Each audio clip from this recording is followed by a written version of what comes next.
पवित्र बाइबल जीवन देने वाली पुस्तक हिंदी ऑफिशियल यूट्यूब चैनल में आपका स्वागत है।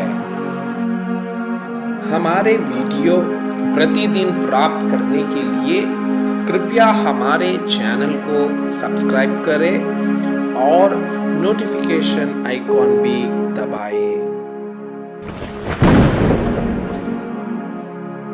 आज का पवित्र बाइबल पाठ दूसरा सामुएल के पुस्तक अध्याय 5। दाऊद का इज़राइल और यहूदा का राजा बनना।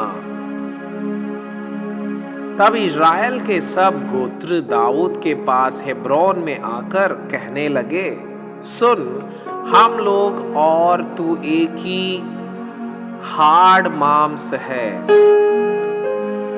फिर भूतकाल में जब शाऊल हमारा राजा था, तब भी इज़राइल का अगुआ तू ही था, और यहोवा ने तुझसे कहा, मेरी प्रजा इज़राइल का चरवाहा और इज़राइल का प्रधान तू ही होगा। अतः सब इस्राएली पुरनिये हेब्रोन में राजा के पास आए, और दाऊद राजा ने उनके साथ हेब्रोन में यहोवा के सामने वाचा बांधी, और उन्होंने इज़राइल का राजा होने के लिए दाऊद का अभिषेक किया। दाऊद 30 वर्ष का होकर राज्य करने लगा और 40 वर्ष तक राज्य करता रहा।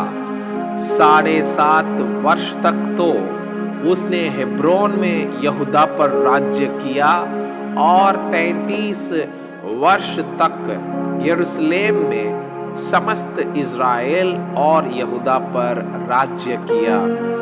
तब राजा ने अपने जनों को साथ लिए हुए यरूशलेम को जाकर यबूसियों पर चढ़ाई की, जो उस देश के निवासी थे।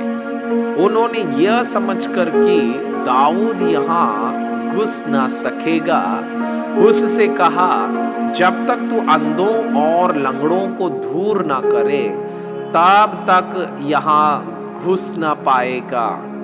तो भी दाऊद ने सिय्योन नामक गढ़ को ले लिया, वहीं दाऊदपुर भी कहलाता है। उस दिन दाऊद ने कहा, जो कोई यबूसियों को मारना चाहे, उसे चाहिए कि नाले से होकर चढ़े, और अंधे और लंगड़े जिनसे दाऊद मन से घिन करता है, उन्हें मारे।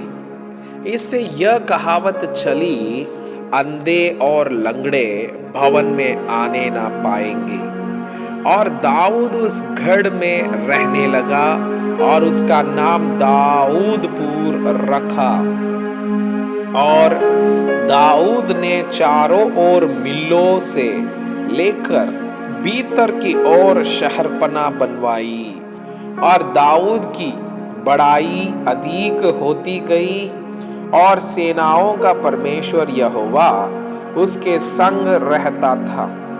तब सोर के राजा हीराम ने दाऊद के पास दूत और देवदारों की लकड़ी और बड़ाई और राजमिस्त्री भेजे, और उन्होंने दाऊद के लिए एक भवन बनाया।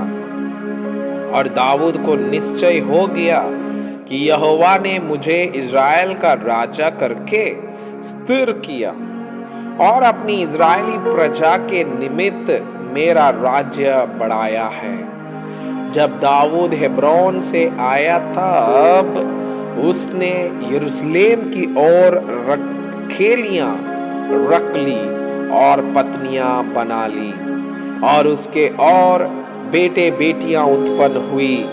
उसकी जो संतान यरूशलेम में उत्पन्न हुई, उनके यह नाम है, अर्थात शम्मू, शोबाब, नातान, सुलेमान, ईबार, एलोशू, नेपेग, यापी, यलीशामा, यलयादा, और येलीपेलेत फिलिस्तियों पर विजय।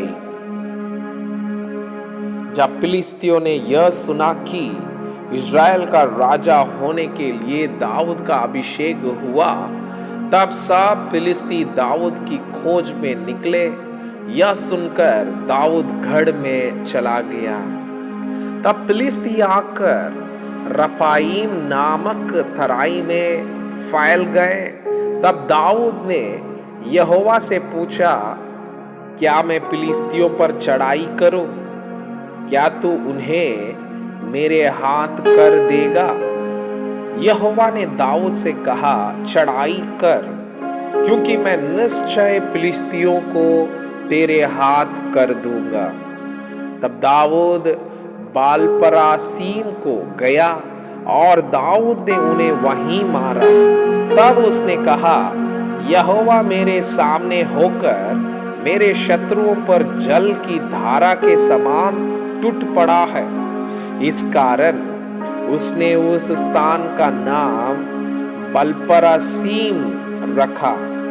वहां उन्होंने अपनी मूरतों को छोड़ दिया और दाऊद और उसके जन उन्हें उठा ले गए। फिर दूसरी बार फिलिस्ती चढ़ाई करके रफाईम नामक तराई में फैल गए। जब दाऊद ने यहोवा से पूछा, तब उसने कहा, चढ़ाई न कर, उनके पीछे से घूमकर तूत वृक्षों के सामने से उन पर छापा मार। और जब तूत वृक्षों की पुंगियों में से सेना के चलने की सी आहट तुझे सुनाई पड़े, तब यह जानकर पूर्ति करना कि यहोवा फिलिस्तियों की सेना के मारने को मेरे आगे अभी पधारा है। यहोवा की इस आज्ञा के अनुसार दाऊद घेबा से लेकर गेजेर तक फिलिस्तियों को मारता गया। मैं आपसे यह अनुरोध करता हूँ कि कृपया आज का बाइबल पाठ को अध्ययन करें और जिन वचनों के द्वारा आप प्रभावित हुए उसे अपनी कॉपी में लिखें और आज दिन भर इस वचनों को अपने जीवन में अभ्यास करें। परमेश्वर चाहता है कि आप उनके समान सिद्ध और पवित्र